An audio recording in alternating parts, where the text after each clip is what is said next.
Hello, hello, hello, I'm back. Okay, so where were we? So we just finished the um alternating series test questions, and now we're gonna go to absolute convergence. So this says if the sum of the absolute version or the absolute value of a series converges, then so does the sum of just that series.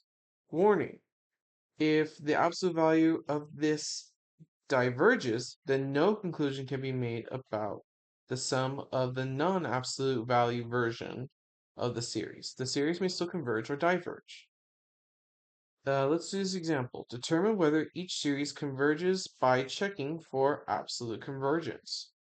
So we see here that if I were to extend this to be the absolute value, I'm going to go ahead and write it out first.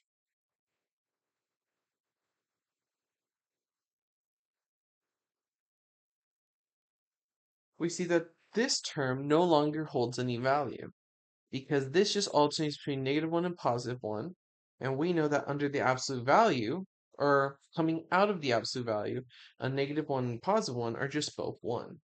So really, this is the same thing as writing it as 1 over n to the power of 3. And then from here, you would just check that limit, the limit as n goes to infinity of 1 over n to the 3. Is that happening on the screen? It's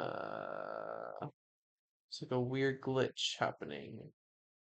I'm gonna go ahead and unplug the camera and plug it back in real quick just to see if that fixes it. And then I put it back in.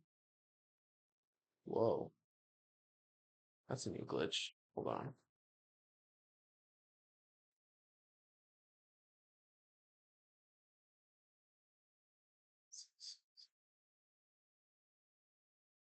Back.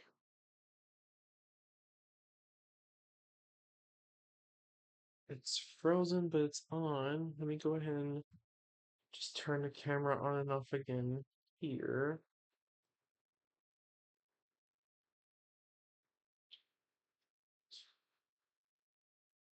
Okay. So yes, okay, so we'll see if that glitch does keep happening.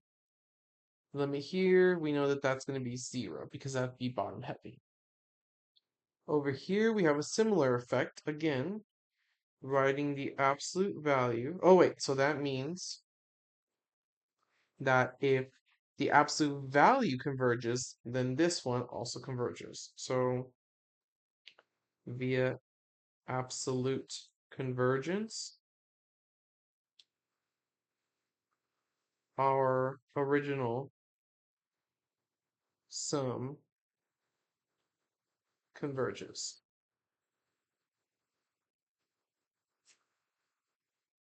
Okay, and then this one, you take the absolute value of this, and you have a similar result where that top part is not going to matter because it's just the same thing as just writing 1 over n, because under the absolute value, you take the limit as n goes to infinity of 1 over n, and that's going to equal 0, and you have the same answer here via absolute convergence. Our original sum converges. Okay, let's go ahead and now jump here. Suppose a series, or the sum of the series, is a series in which is a series which may have both positive and negative terms. If the absolute value of an converges, then an must also converge. And in this case, we say that an converges absolutely. If the absolute value of an diverges, but we later see that an converges anyway using some other test, we say that that sum converges conditionally. Elsewise, if none of these two work, then you just say they diverge. So every series fits exactly into one of three categories. Converges absolutely, converges conditionally, diverges. Example 2. Determine whether each series converges absolutely, converges conditionally, or diverges. Okay, well, from here, we're going to go ahead and take the absolute value of this, which I'm going to skip this part for this, because we know just gets rid of that top term, so we can really rewrite it as 1 over square root of n. And something I have been skipping is because we know n is positive, there's really no need to keep the absolute value. So you don't have to redo the absolute value here as well. In fact, I should technically just, from here, simplify it like that.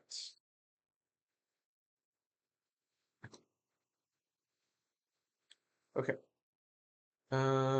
Same thing here. I should also just simplify like that.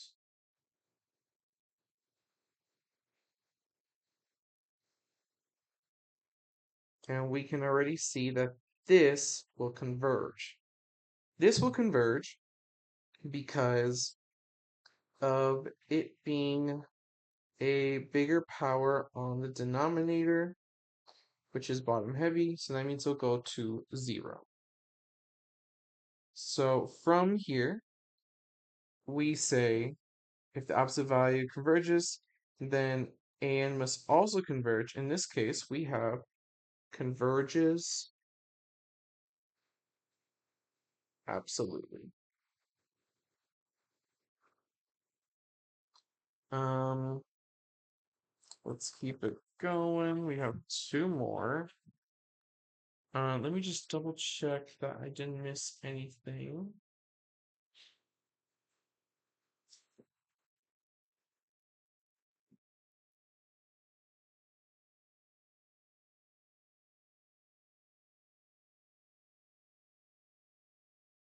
Oh, wait a minute. Let me see something. I think I did mess up.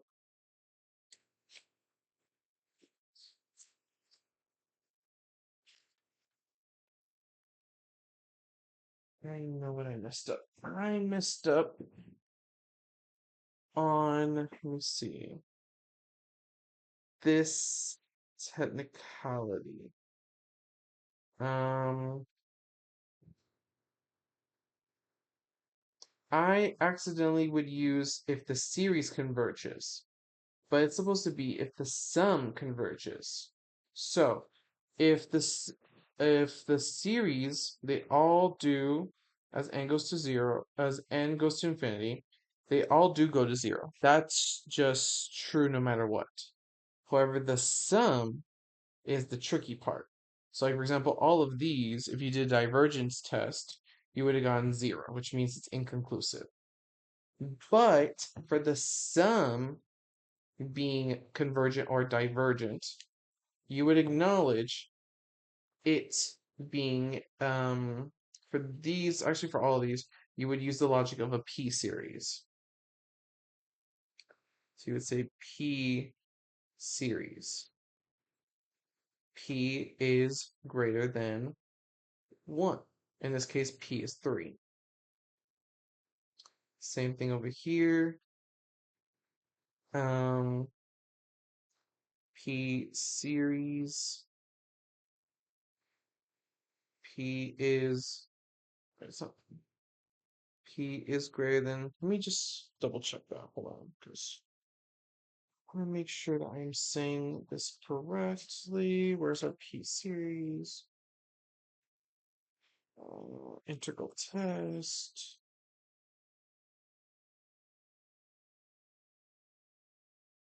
Here. Um,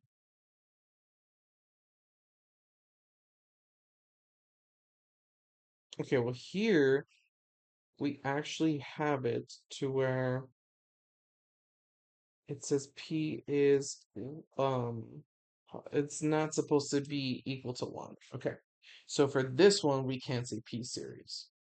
But we need to show that the sum does converge. And for here, we know that the number will get smaller and smaller.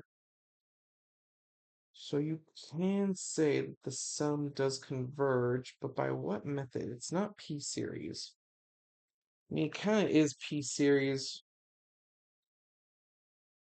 over here a little bit. Maybe we can do the integral test. Let's go ahead and do the integral test because we know it's a function. If we were to plot 1 over n, it is decreasing over time. So let's actually do the integral of that.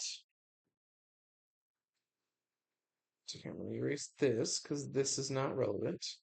And this because this is not relevant. This as well. Okay. So for the integral test, we just do the integral from 1 to infinity, but 1 over, let's do, would I do x or n? I mean, you could do either or. I just forget what I've been doing in class. I think, yeah, so I relabeled it as x. So I'm going to go and relabel it as x2 dx, okay? So from here, we go ahead and just making sure, because this says if they are both converged or they both diverge, so the limit has to equal something. So in this case, you have ln of x, no, yeah, of x being from, oh, I forgot to write here, I'm just gonna go ahead and make the adjustment. I forgot to write that it is going to t, where the limit as t goes to infinity. So it's going to be from t to 1. So that's ln of t minus ln of 1. And then, oh, I keep forgetting to write the limits.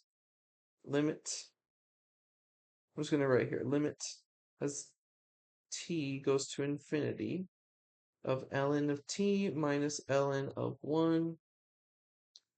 So that's going to go to infinity, and that's going to go, well, that's just actually 0. ln of 1 is 0, right? Let me double check.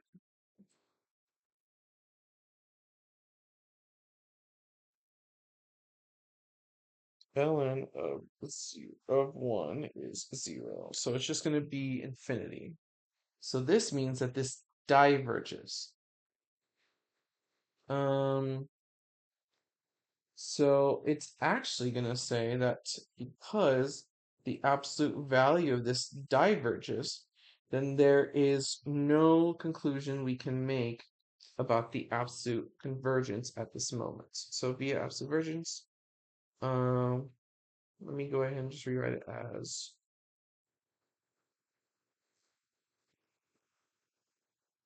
no conclusion because absolute value diverges. Okay. You just make sure. Yeah. Oh, you know what we could have used? Could we have used harmonic series? I wonder if some of you even are yelling over the TV, or yelling over the computer. Like, yeah, you could use harmonic series, dude. Let me see. Where is harmonic series?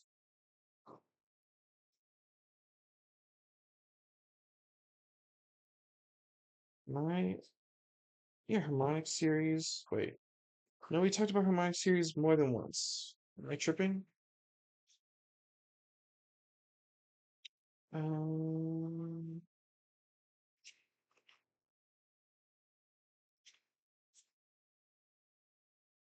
Stopping harmonic series. Okay. Oh, look, the exact same thing we did. Oh my gosh. So sorry. All right. Now, okay. So let's go ahead and do the second example. Sorry about that. Okay. Determine whether each series converges absolutely. converges conditionally or diverges. So we see here it being written as the square root of n. We can tentatively take a b, and because, again, you're not doing this, you're doing it this, you can rewrite it as 1 over n to the power of 1 half. So if n to the power of 1 half, that means that it's a p-series problem and it diverges because p, which is 1 half, is less than 1. Okay. So I was falling for the trick that I've been telling you all not to fall for, that I keep falling for. If I keep wanting to check that the series is convergent, but not the sum of the series. Okay. All right. Let's see. So we saw that the absolute version is convergent. I mean, is divergent. But now we need to double check that the non-absolute version is somehow convergent anyway. Because now we just narrowed it down to either converges conditionally or diverges. So in this case, what can we do? Well, what we can do is, and we kind of already did it by like accident, using the previous testing, the alternating series test, we first check if the limit of this, of the limit of the non-alternating part goes to 0, which, like I said, we accidentally checked.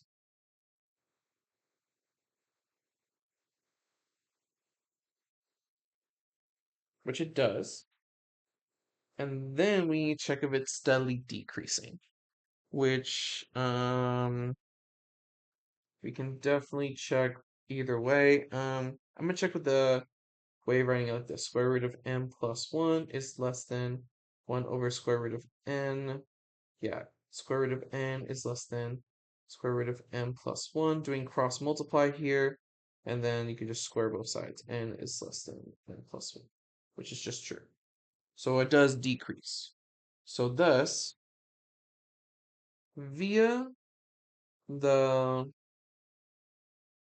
what is it, the absolute convergence and the alternating series test, the sum is, or not the sum is, the sum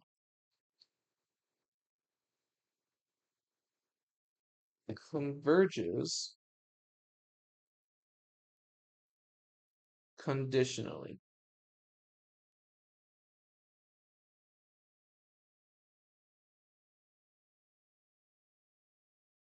So we used first the absolute convergence, and we saw that we were not able, under the absolute version of this problem, get it to be convergent because we just use the logic of a p-series.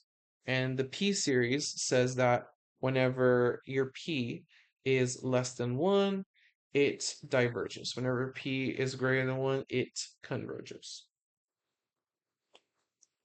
So therefore, the sum converges conditionally. Okay. Part 2. Okay.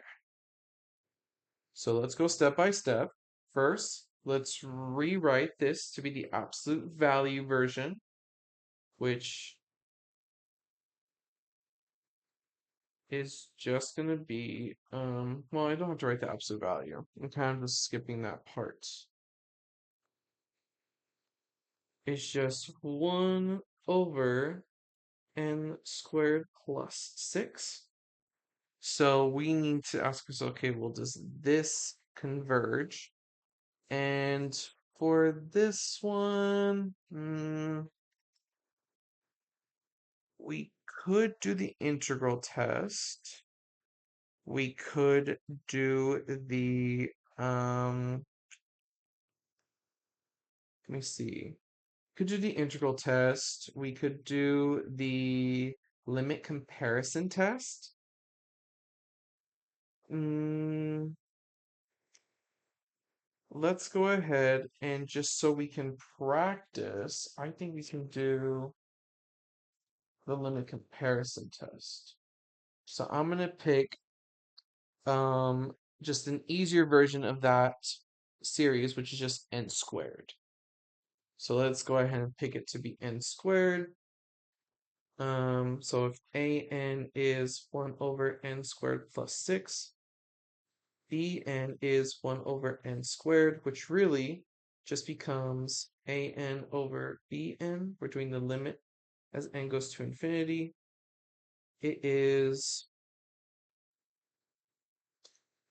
um let's see, it's going to be n squared over n squared plus 6.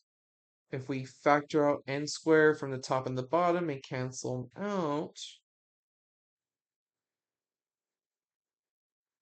we have 1 over 1 plus 6 over n squared. And if we apply limit, we get 1, which does not equal 0, which via the limit comparison test. Sorry, too far.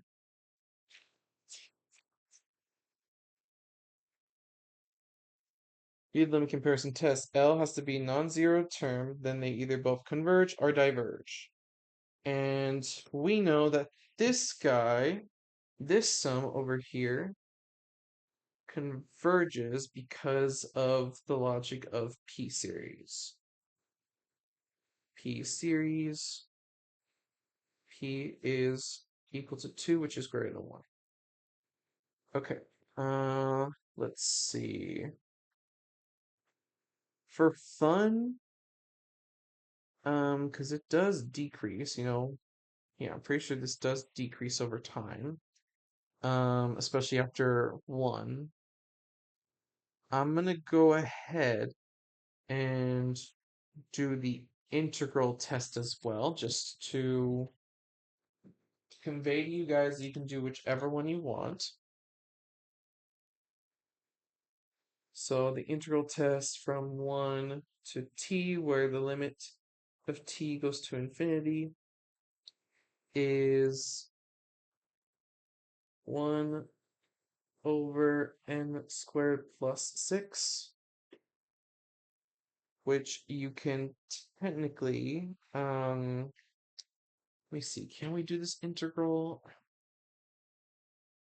right away? It feels like you could have. Hmm. Can't factor this either because it's how many zeros. Maybe you couldn't have even done this because you can't make a U substitution that's not there. Can we do a trick of the trig substitution? Yes, I want to see you can because you can do here. Hold on, let me just. I don't have our notes handy, but I can definitely just pull up the. I know how to Google it. Trig sub tricks. What is it? Oh wait, it's for when they're. That's right. The square. Wait. Yeah. Oh no, I'm wrong. I'm definitely wrong. Um. Then why was I thinking of trig substitution? That's so funny. I overthought it. Trig integration. It's just a trig integral, isn't it?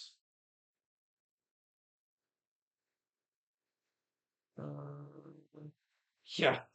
I just legit overthought it. Okay. Because we know that um arctan derivative integral with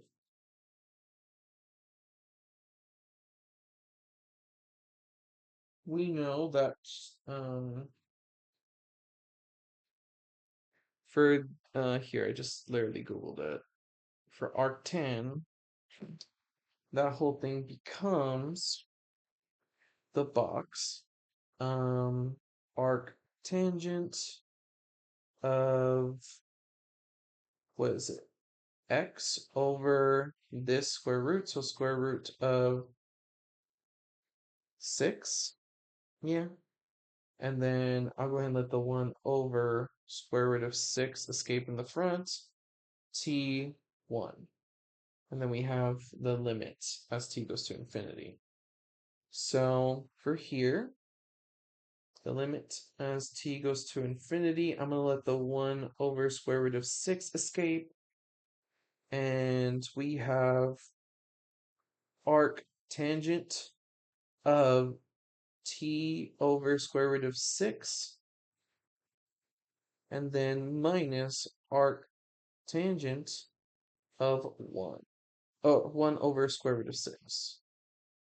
So for that one, you don't get a specific answer on our unit circle, but we know this is not anything, like this is just going to be, um, this is just going to be like a value. It's not like, it exists, it's not fake. That's not the way I mean it, but it just sounds like it. That's what I said. But if I do literally arctangent of 1 over square root of 6, you get this number. So this it exists, but you can leave it as that to be specific. However, for arctangent, as t goes to infinity, regardless if it's divided by square root of 6, we know that this will go towards infinity. And this guy's upper limit is pi over 2. I'm just double checking that, because I seem to be forgetting a lot of my basic math today.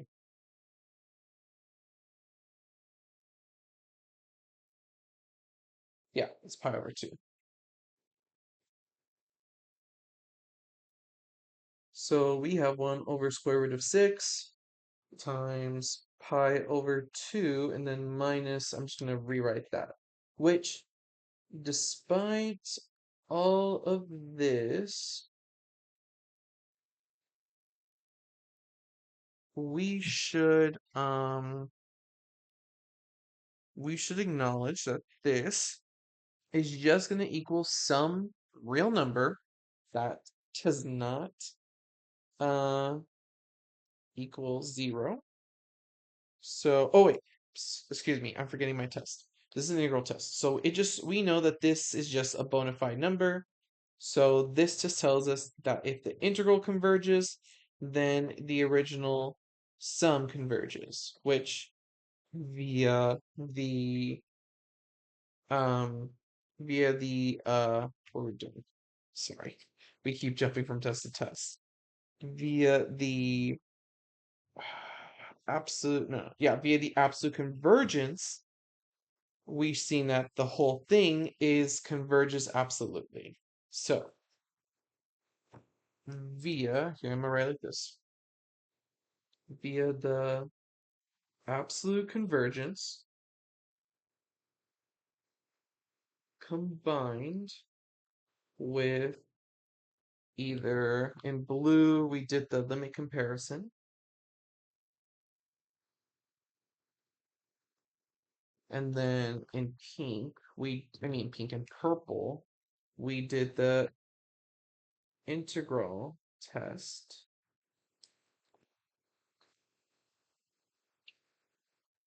We can say our sum is, or we could say our sum converges absolutely. I keep wanting to say is. Converges absolute.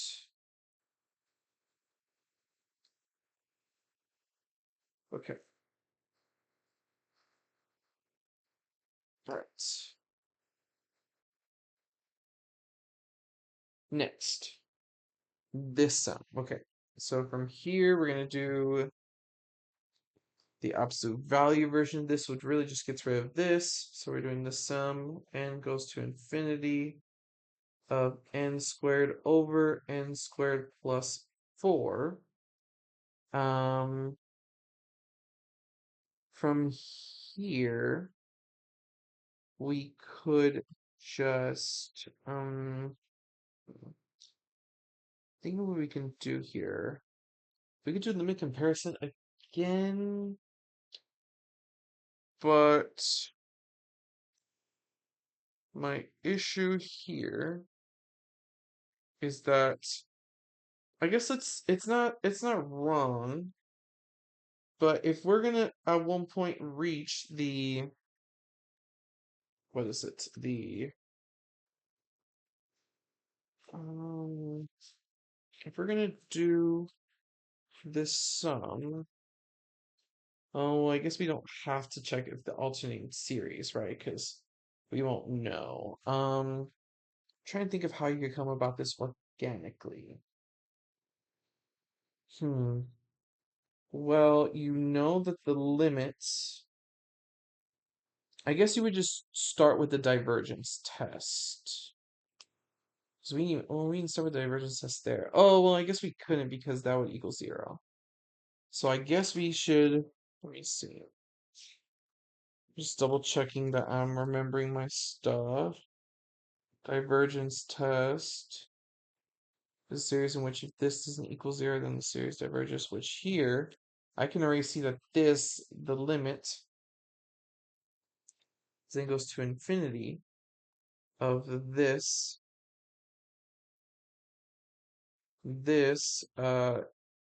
will be a balanced equation, which will be equal to 1, which does not equal 0.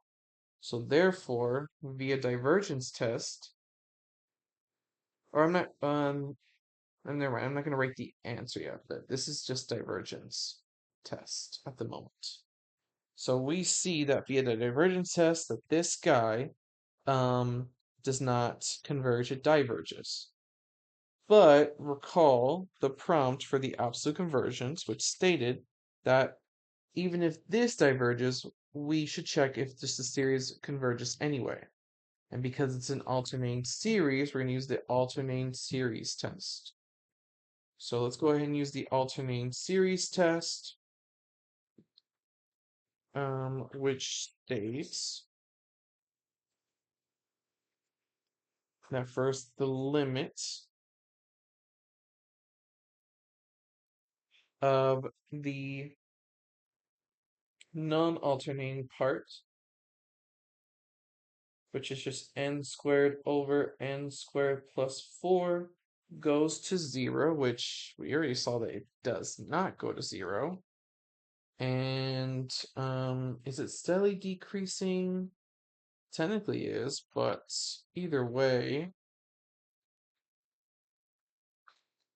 we know that it equals 1, which does not equal 0, which fails the AST. Let me just double check our prompt. So we found that this diverges. Oh, sorry, wrong thing. So the alternating series test. If we found that it does not equal 0, this test does not apply. In this case, the series diverges from the divergence test. Because if the limit here, because if we figured out that this doesn't converge to 0, then this limit of the alternating part times this doesn't equal to 0. Which means that for this specific sum is divergent via the divergence test and checking the alternating series test. So that's the caveat there. We first checked if the absolute value would work. Oh, well, I guess checking the alternating series test slash the absolute convergence. Because we see here that in checking the absolute version, we do not get a zero limit. We get a 1, which tells me that this fails the divergence test. Well, this sum fails the divergence test. So if the absolute value does not converge, it diverges, then we have to check this guy. And this guy involves a different test, which, funny enough, is very similar. So, as long as we have this match shown in some diction, like for example, this was a test question, we need to see some of this like verbiage being happened. So just please keep that in mind. There's some liberty I'm thinking about because it's an online test. I'm thinking about maybe like giving you guys like you will use blank blank blank for this test, or you could use blank blank blank because like for example here you don't have to use the integral test, you could have used limit comparison, but I'm thinking about doing that just to make it more streamlined, but I don't know. um I need to actually probably this video is coming out Wednesday, so Thursday's video you'll have a definite answer. Okay.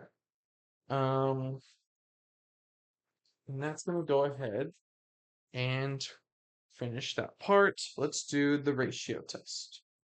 Okay, so a couple of clarifications for just power notation that I feel like I need to do. No shade, it's just a general thing. Um, a to the power, x to the power of a plus b means x to the power of a times x to the power of b.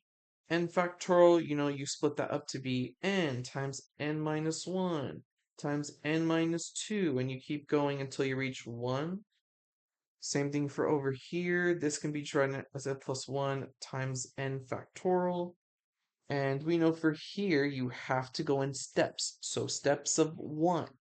So in this instance, if I want to get to, like, let's just say 2n, I would do 2n plus 2, 2n plus 1, and then 2n. And notice how you're just trickling down. You're going step by step by step. Okay? So it's a counting problem here. This series here converges because it's geometric series with the ratio 1 over 2, where the absolute value of r is 1 over 2, which is less than 1/2. Recall r. In the context, r is the ratio of every two successive terms. Here, it's pretty straightforward to get what r is in terms of this ratio idea. Now, r can be elaborated because r is just given as a numeric value. But what if it wasn't always a numeric value? This series, n over 2n, is not a geometric series because the ratio is not a constant. So now the ratio formed is actually an expression with the variable itself. But as n increases, this value approaches 1/2. Thus, by the terms of the series, as n increases, it's almost like a geometric series. So we can expect this series to, in a similar way, also converge. This is the idea behind the ratio test. The ratio test. Suppose you have this series, and it is a series with non-zero terms, and the absolute value of one entry over the other entry, a side-by-side ratio of two terms, is equal to L. If this L is less than 1, then this sum converges absolutely. If this L is greater than 1 or is infinity, then this sum diverges.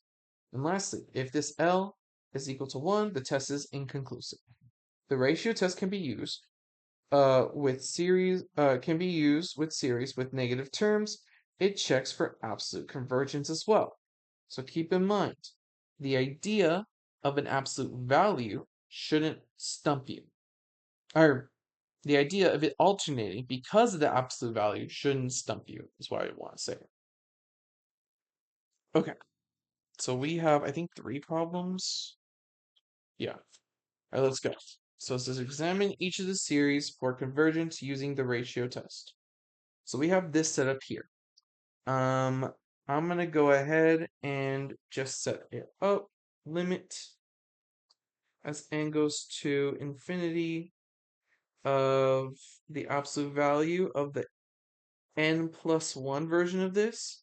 So n plus 1 squared over 2n, and then n squared, 2n plus 1 over 2n. By this point, none of the values are going to be negative. Everything's squared, so you don't even have to write the negative value, the absolute value.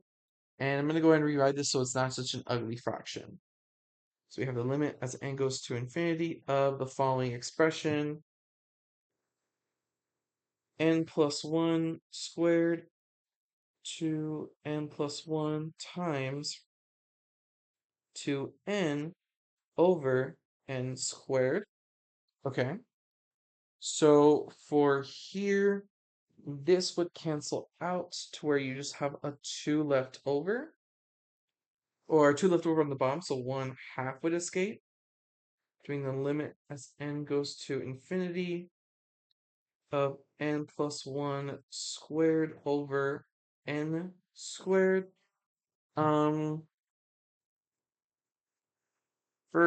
here, you're better off just expanding that top part.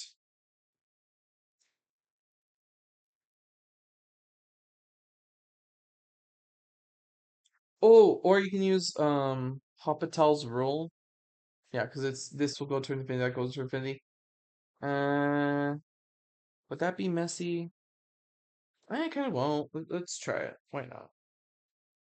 So it's 2 and then n plus 1 to n. No, yeah, you should still do. Actually, no, because then you're going to do what I wanted to do. You could. First, I'm going to expand that a little bit. 2n plus 2 over 2n. You would factor out the two n's, and you're left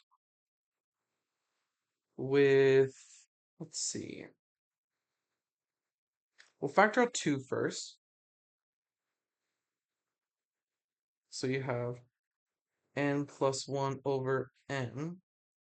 And then you could just treat this as a balanced equation. Or I actually could have done that here and just treat it as a balanced equation. Um, but in this case, actually no, because you have 1/2. Oh, you factor out 2 from the top and the bottom. JK, JK. I don't know why I just forgot. So you can use that as a balanced equation. Either way, you should just get the answer as 1/2. For here, you could have expanded it out and see that as well. That's what I wanted to do. Got n squared plus 2n plus 1 over n squared. That's balanced. So you would have also seen that the limit of this is 1 times 1/2, which is just 1/2. So now we have the actual limits. So the limit is 1/2. And via the ratio test, we have things to check. If it's less than 1, then it converges absolutely. If it's greater than 1 or infinity, diverges. If it's equal to 1, it's inconclusive. It's less than 1. So we have that it converges absolutely via the ratio test. Okay. All right. Next one, we have this alternating sum looking thing, but we can go ahead and just do the ratio test. So the limit as n goes to infinity and for this, I'm going to clean it up a little bit already. Because it says the absolute value of an plus 1 over an. I'm just going to rewrite that as the an plus 1 term multiplied by 1 over the an term.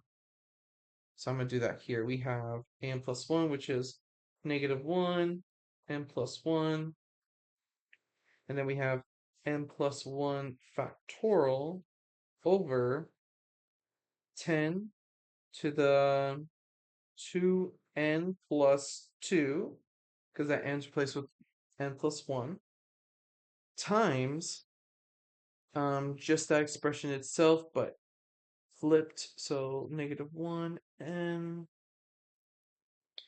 factorial, and then 10 to n. Okay? Well, the absolute value is going to make these negative terms kind of just disappear, because what will be left will be here. Let me cancel them out a bit individually. So I'm going to use red to mess with these. It'll just cancel this out, and you're left with a -1. Here, 10 to the 2n will cancel out. So you're left with 10 to the 2 on the bottom. And then these guys will sort of just cancel out slightly, and you'll be left with an n plus 1. You actually should write that for all of these. Here you're left with a 10 squared. Here you're left with a -1 to the power of 1, just to be specific.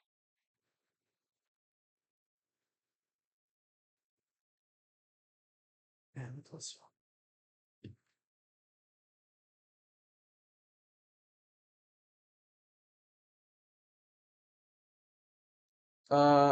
Just doing the absolute value and going ahead and doing that denominator, you basically have 1 over 100, that's the epsilon on top, of n plus 1,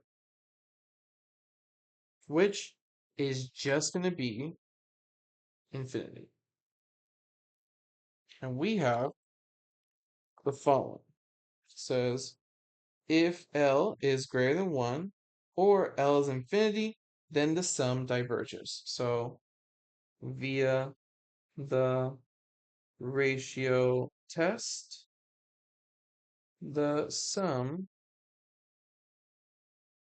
diverges. Okay, let me just double check that I didn't miss anything.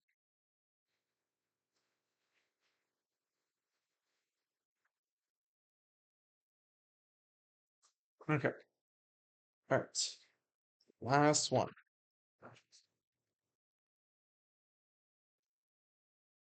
We have n factorial squared over n 2n factorial. Okay, so I'm going to set this up with the ratio test.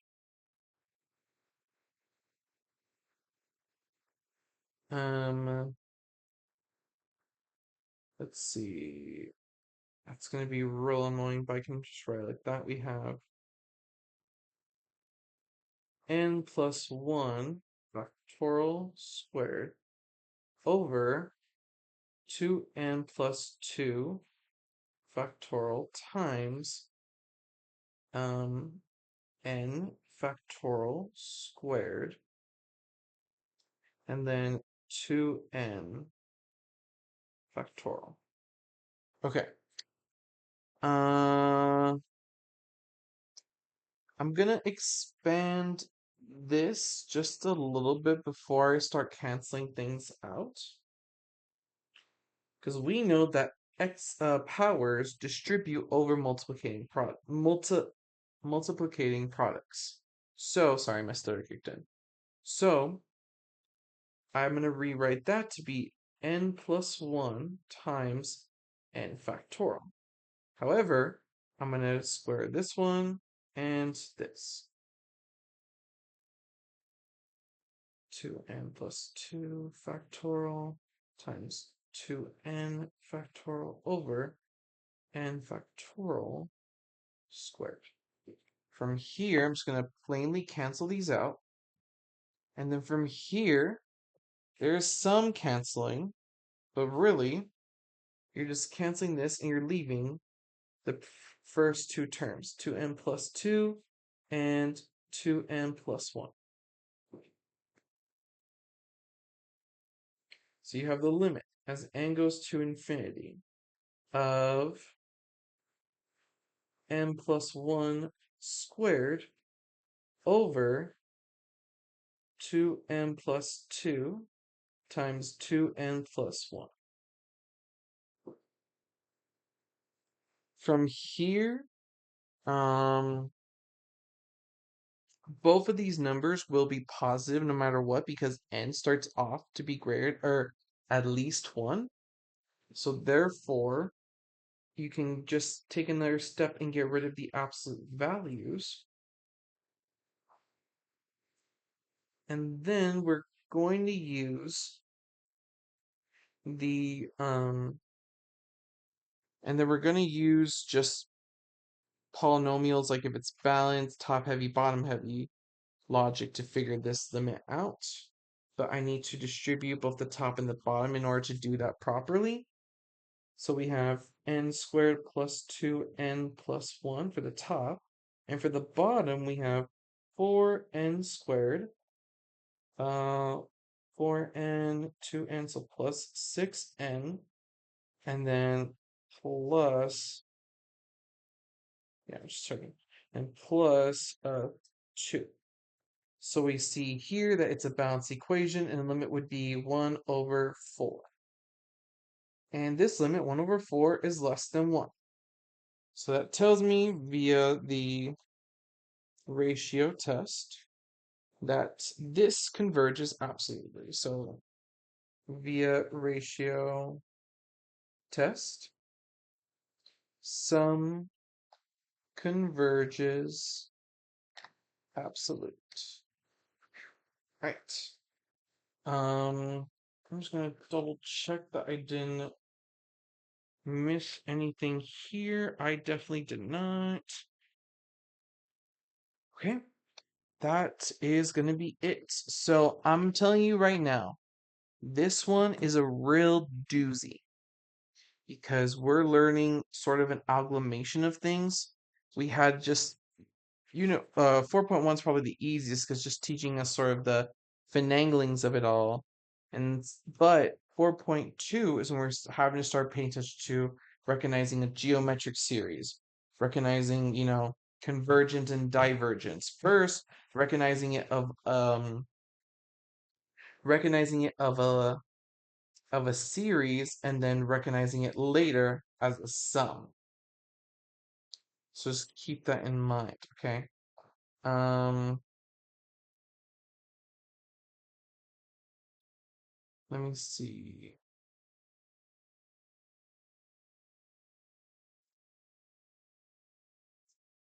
And also this like sort of just it keys into like of a series and jumping into of a sum.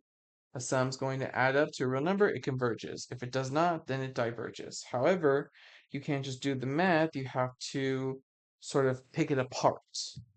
We have the divergence test, we have the integral test, we have the p-series, the limit comparison test.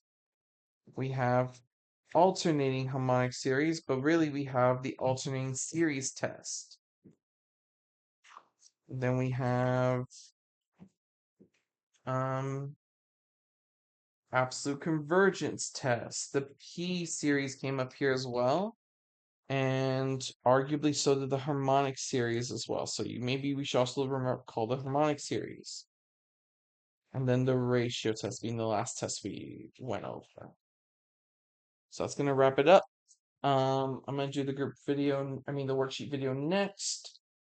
Let me know if you guys have any questions. I haven't received any questions. Part of me is thinking about maybe just letting you bring a cheat sheet to this exam just because it is sort of notation heavy and logic heavy. But I need to actually like think about it because if I'm gonna do that, so for context, these notes are heavily inspired from a colleague of mine. So I've been using sort of their inspiration to blossom it into this class. And I haven't given a good look at her test as of recording this. So I'm gonna look at their test and see how they gave this test because there is a lot of finesse. Or maybe like, because either if I don't give you a cheat sheet, I can probably give you guys like just heavier instructions. Like, you will use the ratio test to determine blank, blank, or blank. Or to determine one of the three, or determine one of the two. Convergent, divergent, or if it's the three, it's because we're doing absolute convergence, conditionally convergent, and then diverges. So just keep that in mind. But yeah, I'll wrap up this video. I want to practice with you guys, so I'll see you in the next one. Bye-bye.